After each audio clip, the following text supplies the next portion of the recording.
আসসালামু আলাইকুম। আইনের চোখ 2 চ্যানেলে সবাইকে স্বাগত। আজকের সাবজেক্ট হচ্ছে দণ্ডবিধি আর টপিক। এইখানে ধারাগুলো উল্লেখ করেছি। ধারাগুলো যেহেতু একটু মনে রাখা কঠিন, সেজন্য আমি আলাদাভাবে নোট করেছি।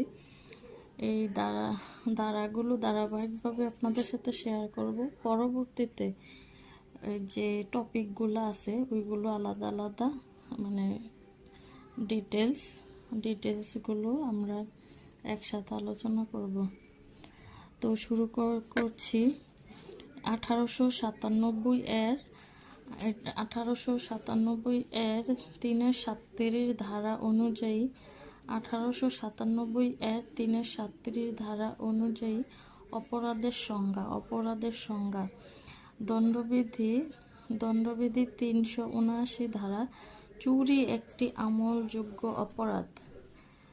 দণ্ডবিধি 379 ধারা চুরি একটি আমলযোগ্য অপরাধ। 323 ধারা আঘাত জামিনযোগ্য অপরাধ। 323 ধারা আঘাত জামিনযোগ্য অপরাধ। তারপর হচ্ছে দণ্ডবিধি 395 ধারা ডাকাতি একটি জামিন অযোগ্য অপরাধ। দণ্ডবিধি 395 ধারা ডাকাতি একটি জামিন অযোগ্য অপরাধ। 345 ধারা মীমাংসাযোগ্য অপরাধ। 302 ধারা খুন মীমাংসা অযোগ্য অপরাধ। 146 ধারা 147 ধারা দাঙ্গা আদালতের অনুমতি নিয়ে মীমাংসাযোগ্য অপরাধ। তারপর এদিকে আছে কোনো ব্যক্তিকে তার অপরাধের জন্য অভিযুক্ত করা নির্ধারিত সময়সীমা 1908 সালে তামাদি আইন প্রথম তফসিলে 183 অনুচ্ছেদে লিপিবদ্ধ আছে।